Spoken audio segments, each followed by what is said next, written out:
Frères et sœurs, bonjour. Ici, je vous ai déjà salué. Je vous salue ceux que je n'ai pas oubliés, non. C'est que je n'ai pas eu le temps de vous voir. Et à tous ceux qui sont en direct ce matin, à ceux qui seront en différé par la suite, bonjour. Soyez bénis. Bénis de notre Dieu.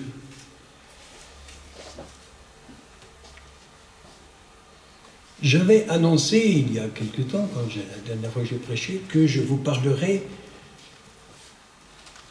du gouvernement de Dieu. C'est important, très important. Nous parlons beaucoup plus aujourd'hui, malheureusement, dans ce monde du gouvernement mondial, que beaucoup redoutent. Nous parlons aussi de notre gouvernement, ici, dans notre pays. Et malheureusement, beaucoup de critiques fusent de tous les côtés, l'un comme pour l'autre.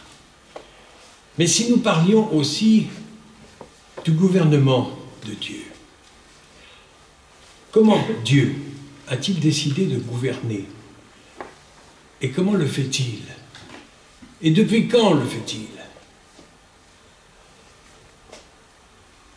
Dieu gouverne le monde, c'est-à-dire les nations, toute la planète, et son Église aussi. Son Église, j'ai bien dit, je n'ai pas dit ces Églises. Nous avons cette manie, je ne sais pas pourquoi, enfin si je le sais, mais c'est pas bon de dire ces Églises, et son Église, car Jésus a bien dit dans l'Évangile, je bâtirai mon Église. Il n'a pas dit mes Églises, il a dit son Église. Et il nous a expliqué par la suite, par la bouche de ses apôtres, de ses disciples, et même des prophètes bien avant, de quoi est constituée cette Église? De pierres. Bah oui, comme toutes les églises, les cathédrales et tout, de beaucoup de pierres. Des blanches, des roses. Non, de pierres vivantes. Ah, j'ai jamais vu une pierre vivante. J'ai jamais vu une pierre marcher, courir, chanter. Non plus, hein. Personne n'a vu ça. Mais de quelle pierre parle-t-il dans ce cas? Et pourquoi a-t-il appelé Simon Pierre? Parce qu'il était dur dans son caractère comme une pierre. Et c'est ce que Dieu veut dans son Église. Des disciples, des apôtres, des évangélistes, des pasteurs, des docteurs, qui soient aussi durs que la pierre. Et pourquoi? Il nous demande aussi d'être doux comme des agneaux, doux comme des colombes, prudents comme le serpent. Tout cela pourrait prendre beaucoup de temps à expliquer. Et puis expliquer toutes ces choses avec nos mots. Notre dictionnaire est bien faible et bien petit. Parce que les mots ne suffisent pas. Et si je prends la parole de Dieu, et si j'ouvre le volume, et que je lis le texte, le logos, bien sûr, j'ai des mots, et ce sont mes mots, puisqu'elle est en français, je suis français, donc je l'apprends en français. Mais dans chaque nation, dans d'autres pays, on l'apprend dans la langue du pays, dans notre langue natale, celle qu'on peut déchiffrer, qu'on peut comprendre, qu'on peut connaître, qu'on peut lire. Mais il y a au-delà des mots. Quand Dieu me parle, et si j'ouvre la Bible, et si je commence à lire, quel est le personnage principal que je vais trouver? La première rencontre, c'est moi-même, c'est toi-même, c'est nous-mêmes. Parce que ce livre nous parle d'abord de nous-mêmes, de Dieu qui nous a créés. Comment il nous a créés? pourquoi il nous a créés, comment est-ce qu'il nous gouverne. Premièrement, Dieu gouverne son peuple et le monde par le dialogue. Dans l'Église, nous appelons cela la prière. Prier, c'est parler à Dieu, mais c'est aussi écouter sa réponse. C'est le dialogue. Prier en passant son temps pendant des heures entières à genoux même, ou même à plat ventre s'il le faut, pour parler à Dieu et lui exposer tous nos problèmes et tous nos soucis, et on en a, bien sûr on en a, j'en ai aussi. Ça, ce serait qu'un monologue. Et je lui dis merci pour quand j'ai fini, et puis excuse-moi, mais j'ai autre chose à faire.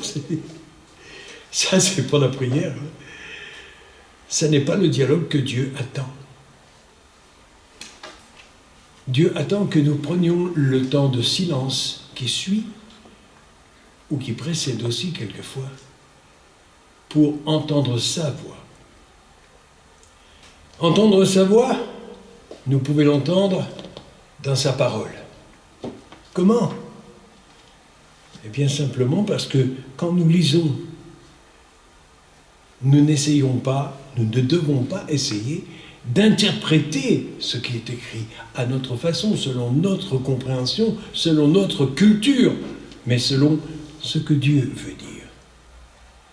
Ah bien sûr, pour ça, il nous faut fouiller un petit peu dans toute la Bible, parce que depuis la Genèse jusqu'à l'Apocalypse, Dieu nous donne un message complet.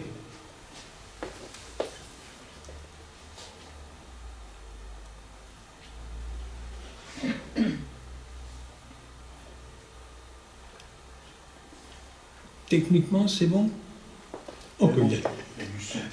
Merci. C'est vrai que le cadrage sur la vidéo, c'est toujours un peu difficile parce que certains parmi nous sont plus petits que d'autres. Alors évidemment, ça pose un petit problème technique. C'est pas grave.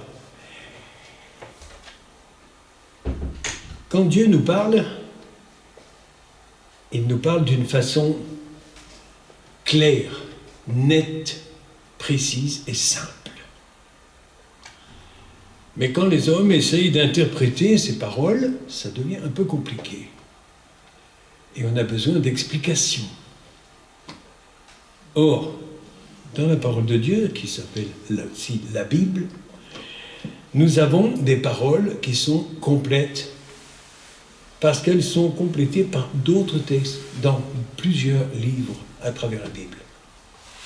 Et Dieu s'exprime d'une façon si profonde que si nous prenons le temps d'écouter, c'est-à-dire de lire sa parole, nous entendons sa voix au fond de nos cœurs, parce que ces paroles s'adressent à nous personnellement, intimement.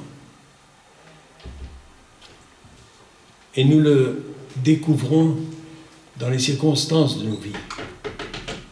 Souvent, quelques paroles dans la Bible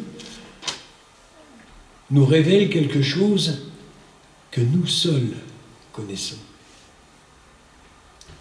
En particulier quand il s'agit d'une transgression des lois de Dieu, d'un de nos défauts. Dieu nous le montre dans sa parole. Nous essayons, nous, de le garder pour nous, de ne pas trop le montrer à l'extérieur. Mais lui, il voit tout. Il entend tout. Alors c'est pour ça qu'il nous envoie aussi, dans sa parole, des avertissements et des commandements.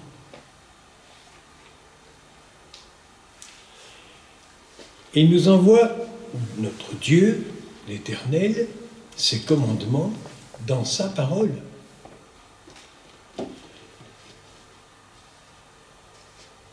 Et il nous envoie aussi par ses serviteurs, comme je suis là aujourd'hui par exemple, par ses servantes aussi, car contrairement à ce que certains disent aussi, moi je pense personnellement que Dieu a besoin aussi des dames, parce que les femmes ont aussi beaucoup de vie avec Dieu, beaucoup de cœur. Et elles ont les mêmes paroles de Dieu dans leur vie. Et des expériences avec Dieu dans leur propre vie. Donc aussi la possibilité d'apporter la parole de Dieu et d'apporter leur témoignage de ce qu'elles ont vécu avec Dieu. Ok. Oui, ma soeur m'a fait signe qu'il faut que je m'intéresse aussi à l'autre vidéo. C'est vrai, c'est valable pour vous, c'est valable pour vous, c'est valable pour nous tous.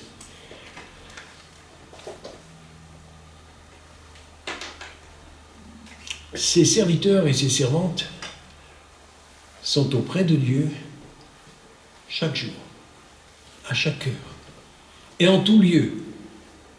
Je me réjouis de pouvoir aujourd'hui, dans l'époque où nous sommes, apporter la parole de Dieu à travers la technique que nous avons, la vidéo, en direct, en différé, YouTube, Facebook, parce que je sais que, outre les quelques personnes que nous sommes ici dans ce petit lieu, nous sommes en fait des milliers et des milliers et des milliers que je ne peux pas compter parce que je ne les vois pas. Mais Dieu les compte. Dieu, lui, sait combien nous sommes. Et je ne vais pas me casser la tête, hein, elle est précieuse, je ne vais pas me la casser pour essayer de compter combien nous sommes, ni dans ce lieu, ni sur YouTube, ni sur Facebook en direct aujourd'hui, parce que de toute façon, je sais déjà combien Dieu a décidé que nous sommes, combien nous sommes.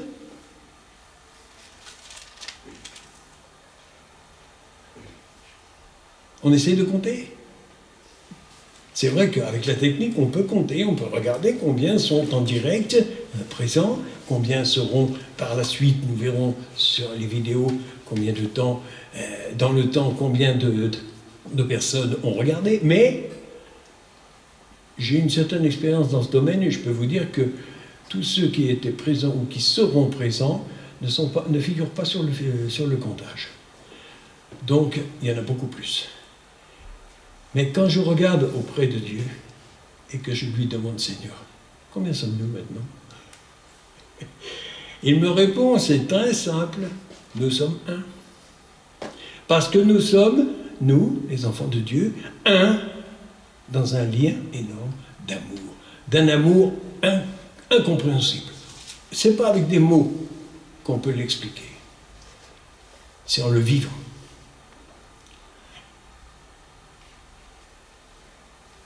Alors dans le monde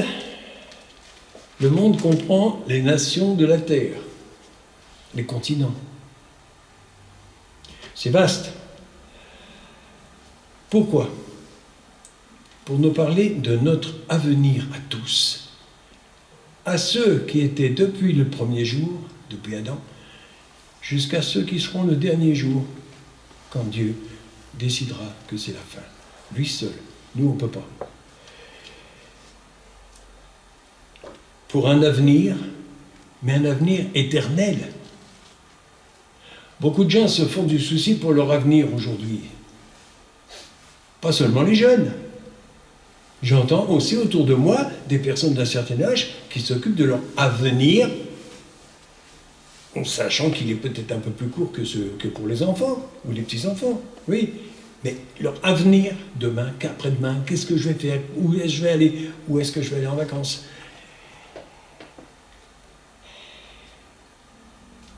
Dieu ne nous parle pas de ce temps-là. Il nous parle du temps éternel. Parce que nous aurons le privilège, la joie, le bonheur, quand nous quitterons cette terre, de le rejoindre avec tous nos frères et nos sœurs qui étaient avec lui, c'est-à-dire tous ceux qui auront obéi à sa parole, qui auront mis en pratique ses commandements.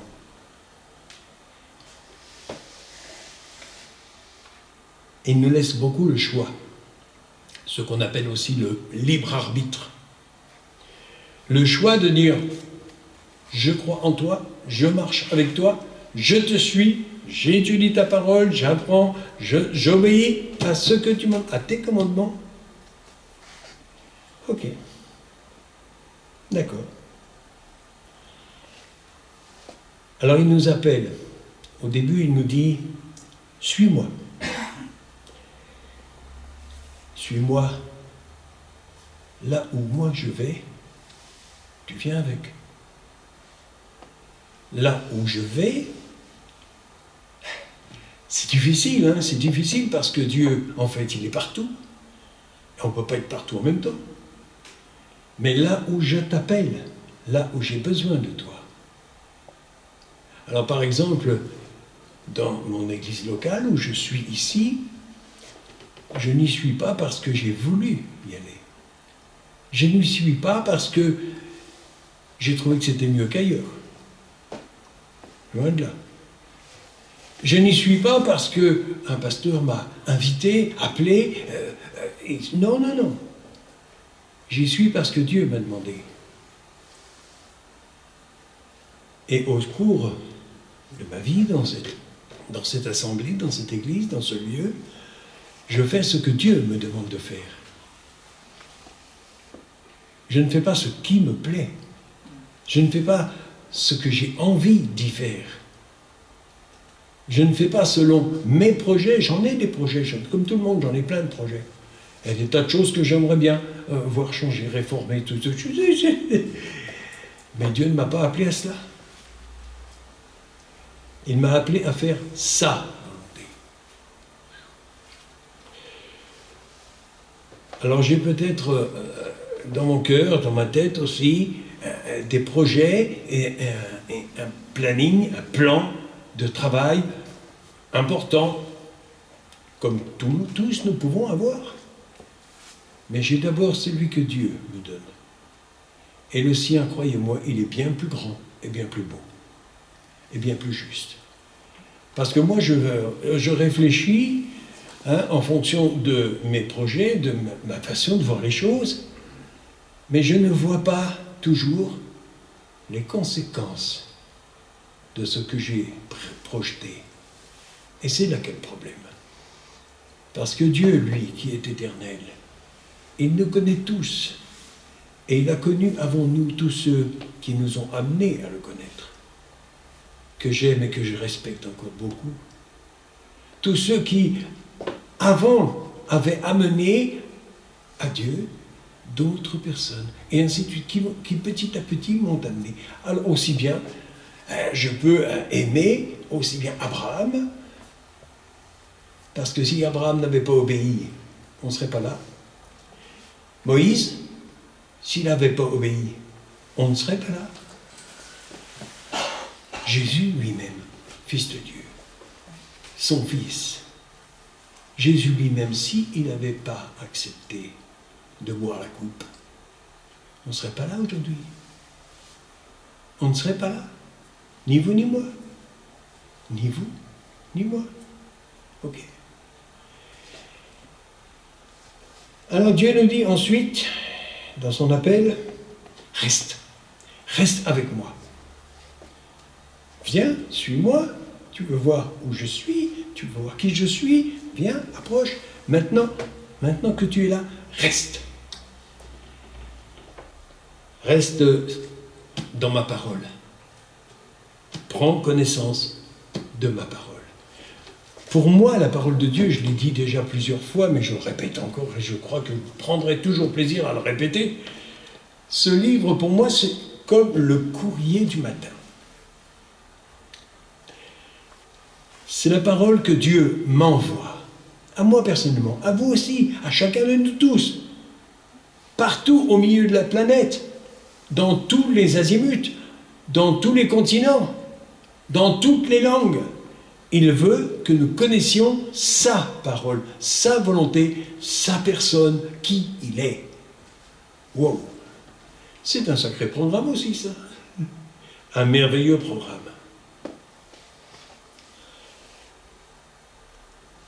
Et ensuite, quand j'ai obéi déjà à son premier appel, pour m'approcher de lui, pour prendre connaissance, quand j'ai pris la décision de rester auprès de lui, de le suivre et de m'enseigner, et de le laisser m'enseigner dans sa parole. Il me dit maintenant, demeure en moi, et moi en toi. Demeurer, vous savez tous ce que ça veut dire. Demeurer, habiter. Je prends mes valoches et j'arrive, et je m'installe. Ok ? Et une fois que je suis là, j'ouvre toutes les poches, tous les tiroirs, tous les endroits. Et Seigneur, tu rentres. Tu vois tout ce qu'il y a dedans, je ne peux rien te cacher. Alors, viens, transforme à ton image, à ta volonté, tout ce que tu veux changer.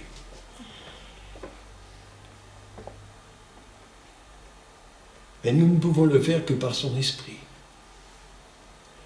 Par son Esprit Saint qui vient en nous et qui nous pénètre au plus profond et qui transforme nos vies, nos façons de penser, nos façons de voir les choses, nos façons de réagir. Et surtout, il nous apprend, et de plus en plus, aujourd'hui, à voir un peu à l'avance les conséquences de ce que nous faisons.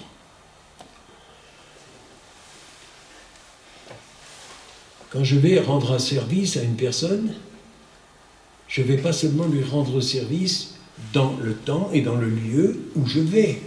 Je vais aussi un peu pénétrer dans sa vie. Parce que je sais que le geste d'amour que j'aurai envers cette personne va avoir des conséquences. Des conséquences importantes. Mais quand j'apporte une parole un peu dure, un peu sèche, un peu maladroite, il y a aussi des conséquences. Tout acte et toute parole a ses conséquences. Et nous le voyons aussi dans la parole de Dieu, parce que tous les actes et toutes les paroles de ceux qui nous ont précédés ont eu des conséquences souvent pas très désirables. Mais Dieu a toujours rectifié.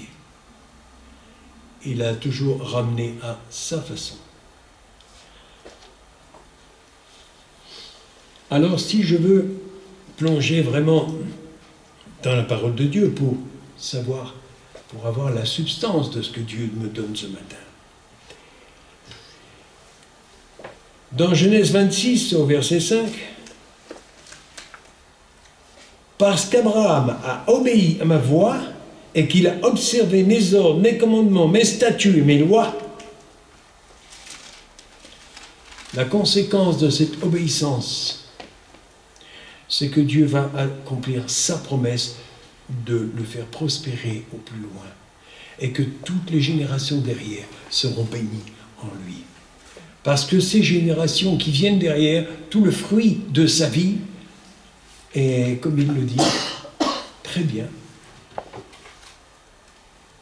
ils sont plus nombreux que les grains de sable de la mer.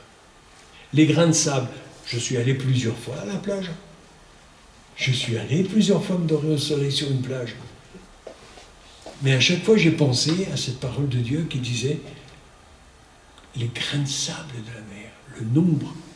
Je n'ai pas essayé de les compter, rassurez-vous, parce que j'y serai encore. Et j'y serai toujours pas arrivé.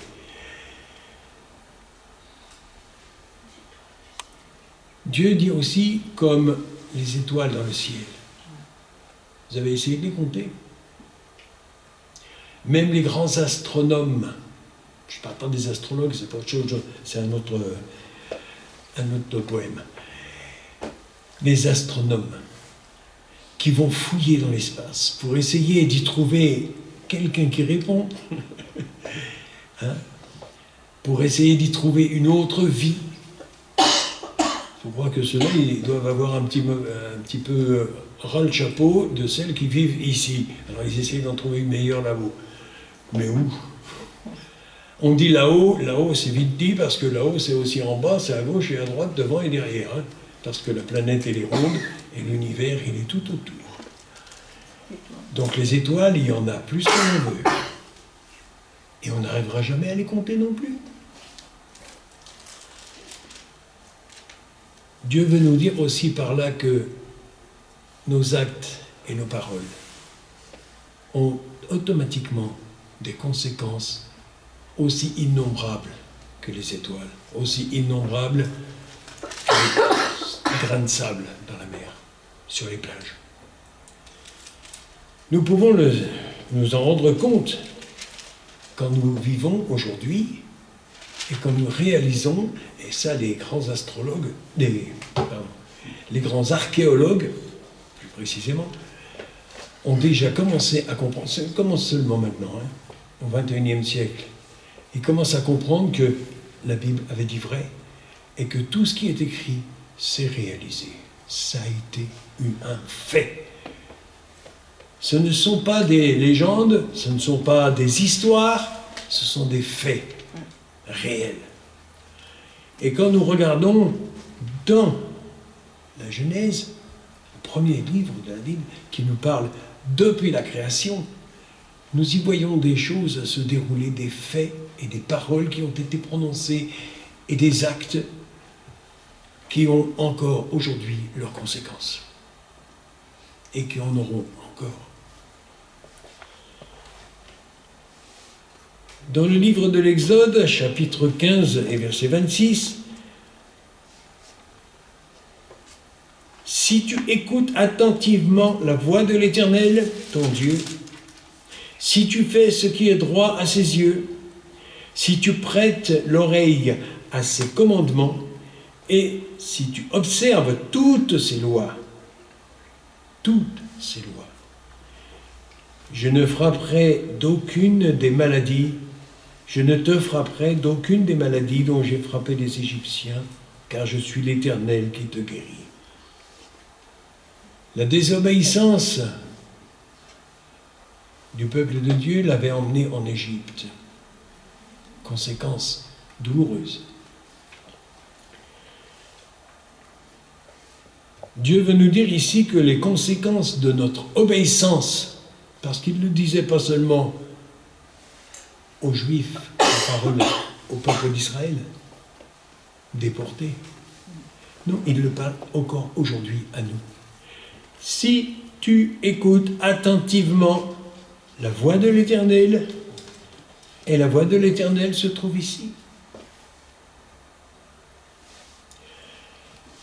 Je me pose toujours cette question, dont la réponse est évidente. Comment peut-il se faire qu'il y ait tant d'hommes et de femmes qui aient, au cours des siècles et jusqu'à aujourd'hui encore, refusé d'obéir aux lois de Dieu? Nous parlons des lois et des lois de nos pays, et nous voulons nous faire croire que ces lois sont supérieures à celles de Dieu. Grave erreur. Grave erreur. Parce que Dieu a entendu. Et cette parole aura ses conséquences. Et elle en a déjà.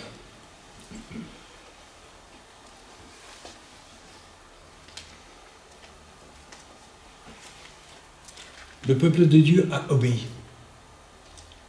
Il a obéi au commandement de Dieu. Et conséquence immédiate, Dieu qui est beaucoup amour, qui est amour en lui-même, il est aussi justice. Il est juste. Et à ceux qui désobéissaient du genre Pharaon, il a envoyé son jugement, les plaies. Mais est-ce que nous avons remarqué, et ça certains archéologues commencent à le découvrir tout doucement, et les historiens aussi d'ailleurs, le peuple de Dieu à Goshen n'a souffert d'aucune de ces plaies. Quand toute l'eau était rouge dans toute l'Égypte, dans tout le Nil, à Goshen, on avait de l'eau propre et pure, et on la buvait.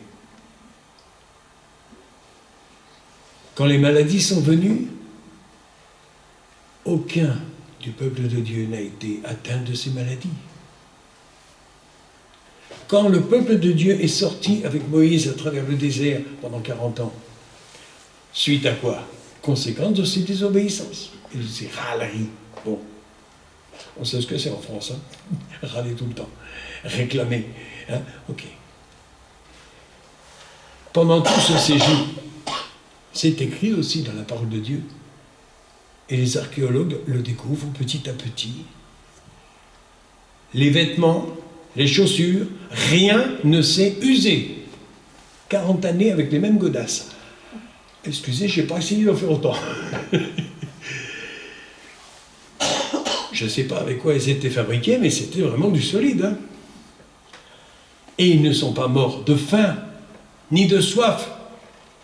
Ils ont eu, tout au long de ce séjour, de ce voyage, ils ont eu ce qui leur était nécessaire.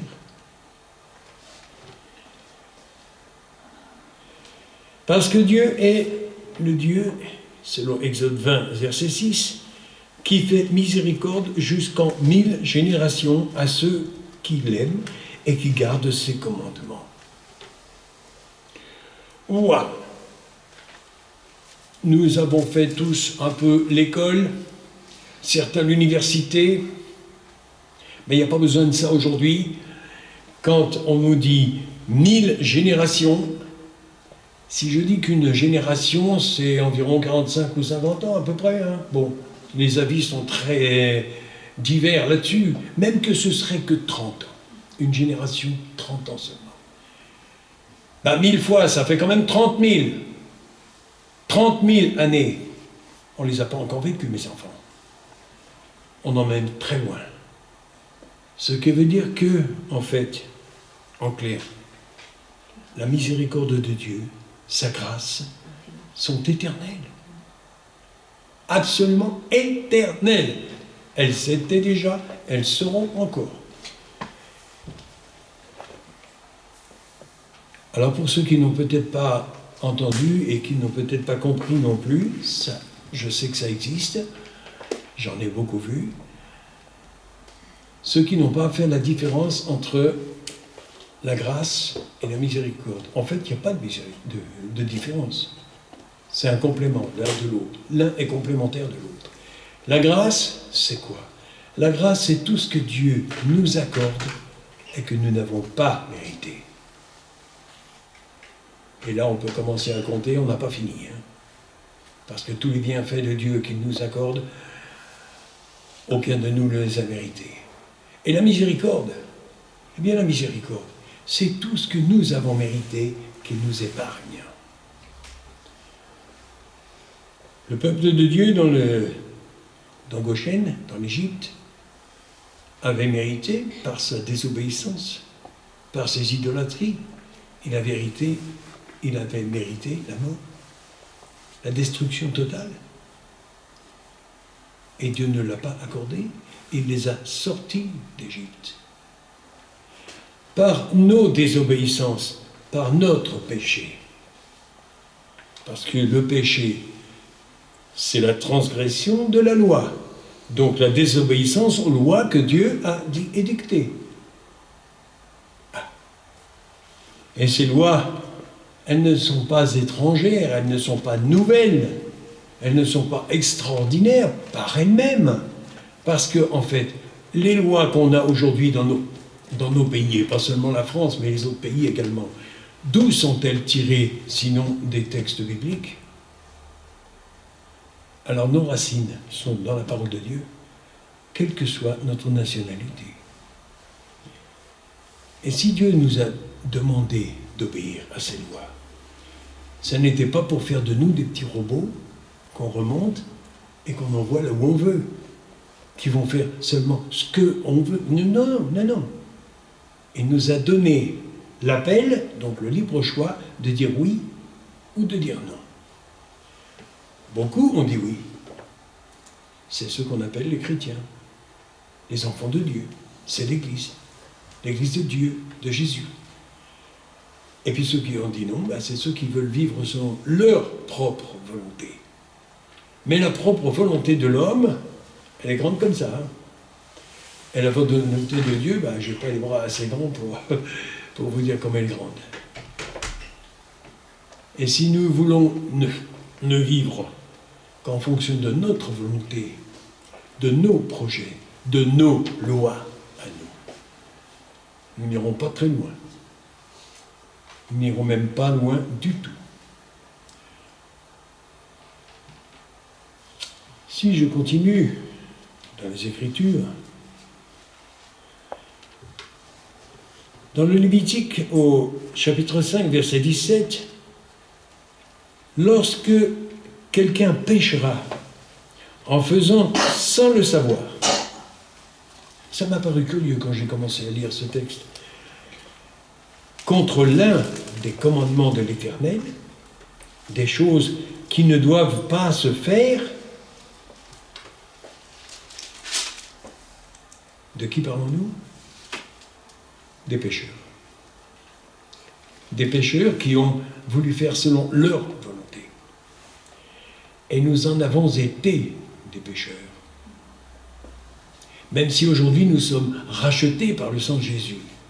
Ok, nous étions nés pécheurs. Donc, lorsque quelqu'un péchera en faisant sans le savoir, oui, c'est vrai, parce que beaucoup de gens pêchent contre l'Éternel sans le savoir. Ils le font tous les jours, innocemment. Ah ben je ne le savais pas, j'étais pas au courant. Et c'est pour ça d'ailleurs que beaucoup de gens dans ce monde, pas seulement aujourd'hui, mais dans les temps passés aussi, ont voulu ignorer la parole de Dieu. C'est-à-dire ignorer, mettre de côté, rejeter, parce qu'elle leur demandait de faire des choses qu'ils n'avaient pas envie de faire. Alors ils ont dit ça, pour moi ça n'existe pas, c'est des légendes, je ne suis pas au courant. Sans le savoir, c'est-à-dire sans vouloir le savoir. Alors la fin du verset est claire. Il se rendra coupable et sera chargé de sa faute. Alors pécher, consciemment ou inconsciemment, c'est quand même un péché. Qu'on le veuille ou non. Désobéir à la loi de Dieu sans la connaître, c'est toujours une désobéissance. Mais alors comment être sauvé de cette désobéissance? En prenant connaissance de la loi de Dieu et en la mettant en pratique. Ah ouais, mais c'est difficile. C'est tout un programme. Ben oui. Et quand Dieu nous dit qu'il veut nous sanctifier, nous purifier de quoi?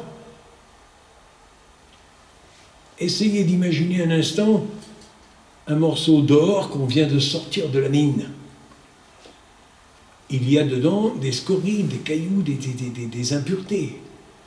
Alors on va vouloir l'épurer, le mettre à nu. Qu'il n'y ait plus que l'or, mais plus les scories. Les scories, c'est le péché. Et Dieu veut, en nous considérant comme des pépites d'or, et là, nous avons à ses yeux une valeur immense, que la Banque de France ne ferait pas le poids. Il veut nous purifier totalement.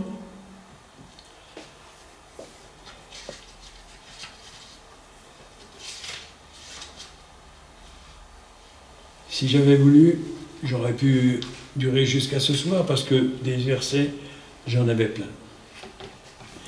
Mais je vous laisserai le soin de fouiller vous-même, pour aller plus loin, beaucoup plus loin. Et surtout à ceux qui ne connaissent pas Dieu, ceux qui ne connaissent pas les commandements de Dieu, ceux qui refusent de les connaître. Je vous en supplie, ne restez pas comme ça.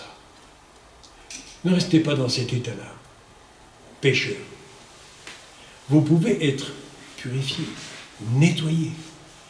Et quand j'ai dit, dans le titre de ce message de ce matin, que nous rendons un culte au Dieu éternel, c'est bien de lui qu'il s'agit, n'est-ce pas? Il n'y en a pas d'autre. Et quand je parle d'un culte, c'est bien ce que nous faisons actuellement. Nous parlons de Dieu. Nous honorons sa grandeur. Nous honorons son amour, sa miséricorde, sa présence parce qu'il est présent en tout lieu et partout, puisqu'il est créateur de tout ce qui nous entoure. Comment pourrait-il ne pas être là?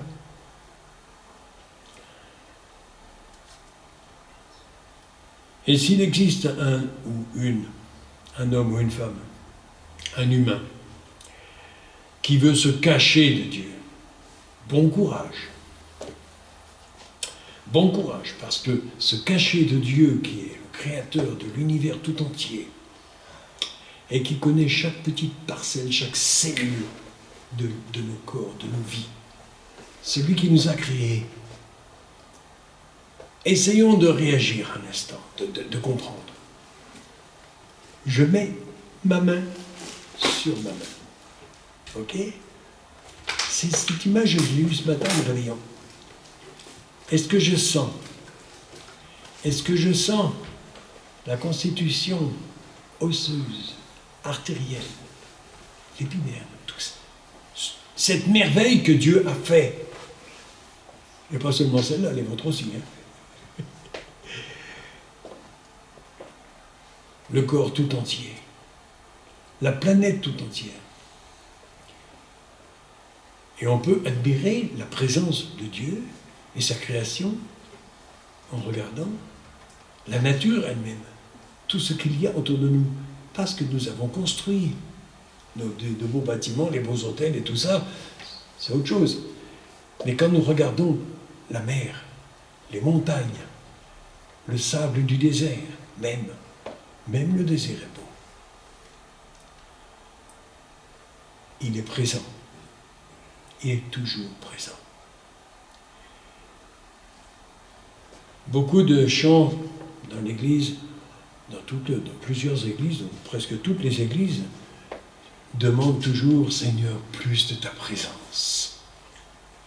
Et chaque fois que j'entends cette phrase, j'entends la réponse de Dieu de l'autre côté. Il est juste là, à côté. Et donne-moi la tienne. Moi, je veux ta présence. Je suis toujours là. Approche-toi de moi.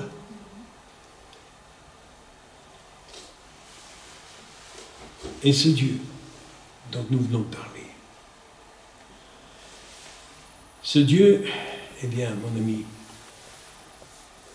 toi qui ne le connaissais pas encore, toi qui aspires à le connaître, pas forcément aspirer à connaître une église, une religion ou quoi que ce soit, non, connaître Dieu lui-même personnellement, dans sa parole déjà. Et tu as la possibilité de l'avoir n'importe où, dans toutes les librairies, tu trouves une Bible. Et si tu n'en trouves pas, tu me rejoins sur YouTube, sur Facebook, tu envoies un petit message à mon cher pasteur qui nous diffuse la vidéo, hein, à nous tous qui sommes là, et à tous les chrétiens que tu rencontres autour de toi, il y en a partout. Hein? Tu leur demandes, et ils t'offriront, même gratuitement si tu n'as pas de moyens, hein, la parole de Dieu. Tu pourras en prendre connaissance toi-même. Et la conclusion que je veux apporter est très simple. Ce Dieu qui a créé le monde et tout ce qui nous entoure, ce Dieu qui est maître de tout, du temps, de l'espace, de l'univers tout entier, quand il a commencé à créer tout ça, il te connaissait déjà. Il est maître du temps. L'éternité lui appartient, d'un bout à l'autre, s'il y en a. Il s'est toujours intéressé à toi, personnellement. Et il te cherche. Dieu te cherche. Ça me rappelle un vieux cantique que j'ai entendu il y a une 60aine d'années. Dieu te cherche. Il cherche ta présence. Tu cherches la sienne. Laisse-toi trouver. Il s'approche de toi. Et même ce matin, à travers ce simple message que beaucoup connaissaient déjà. Bien sûr, ceux qui sont mes frères et sœurs dans l'Église et dans toutes les assemblées, nous connaissons de ces choses. On n'a pas appris grand-chose aujourd'hui, si, peut-être, notre responsabilité d'apporter à tous ceux qui ne le connaissent pas, avant qu'il soit trop tard. Nous disons dans l'Église d'aujourd'hui que nous sommes dans les temps de la fin. La fin de qui, de quoi? La fin de ce monde. Parce que Dieu a promis. Et Dieu tiendra ses promesses. Il les tient toujours. Et il est toujours à l'heure. Il n'est jamais en retard.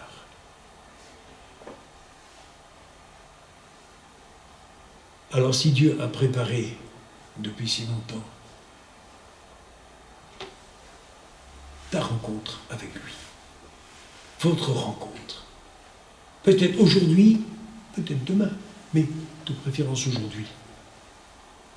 Parce que la seule chose que tu pourras regretter, comme moi je l'ai fait aussi, c'est de ne pas être venu avant, plutôt, au premier jour possible. Alors, mon ami, toi qui ne le connaissais pas personnellement, toi qui veux le connaître, approche-toi de lui. Et reste, demeure même. Parce que non seulement, quand tu connaîtras Dieu, plus tu commenceras à le connaître, et plus tu auras envie de le connaître plus. Et t'as pas fini. Et plus tu t'approcheras de lui, plus tu seras en lui, mais plus il sera en toi. Plus tu t'approcheras des frères et sœurs qui le connaissent pour écouter leurs témoignages, pour les voir vivre et mettre en pratique la parole. Bien sûr, si tu vois une personne qui t'en parle beaucoup mais qui ne le met pas en pratique, garde une distance. C'est peu prudent.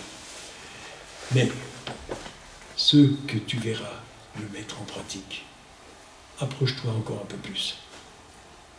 Forme une assemblée autour de toi. Il n'y a pas que les assemblées existantes. Dieu n'est pas seulement présent dans les locaux qui sont des églises ou des cathédrales ou des églises évangéliques. Il est présent dans la rue, dans les magasins, à la poste, à la gendarmerie, partout. Et même à l'Assemblée nationale, il est présent aussi. Partout, il est présent. À tout lieu et en tout temps, Dieu te cherche. Entends sa voix ce matin. Entends-la, parce que c'est à lui, alors, que tu rendras, toi aussi, avec moi, avec nous, un culte au seul et unique Dieu qui existe, le vrai Dieu, celui qui a donné son Fils, Jésus. C'est compliqué? C'est compliqué de savoir que Dieu est en trois parties? Une trinité, le Père, le Fils et le Saint-Esprit, en un seul? Bon, alors regarde-toi dans la glace et tu verras que tu es une âme, un esprit, une âme et un corps. Essaye d'envoyer ton corps quelque part et ton esprit ailleurs. Ça va être difficile. Tu es toi aussi et je suis aussi une trinité. Et nous sommes là aussi, à l'image de celui qui nous a formés et qui continue à nous reformer pour être son peuple dans la joie, dans la paix et dans le bonheur. Parce que ce n'est pas un Dieu, comme je l'ai dit, qui va nous remonter comme un robot et qu'on fera absolument ce qu'il veut. Non. Nous serons comme ceux qui sont dans la joie et dans la paix de faire ce que Dieu a demandé. Parce que c'est pour notre bien-être et notre bonheur éternel. Alors, mes amis, rendez-vous soit dans une assemblée, soit chez vous, si vous le voulez, on ne sait pas, là où Dieu nous envoie.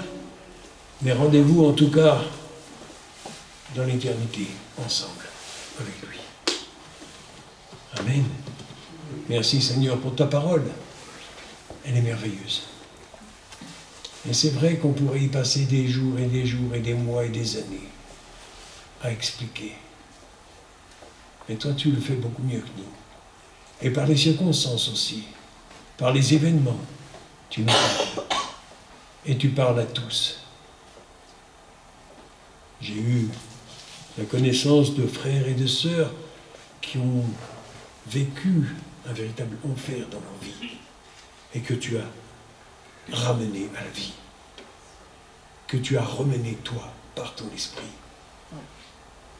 Transforme ce pays, transforme cette nation, transforme ce monde, comme tu le veux. Parce que dans ta parole, tu nous expliques tout en détail. Et à chacun, tu nous apportes ta vie, ta personne. Amen.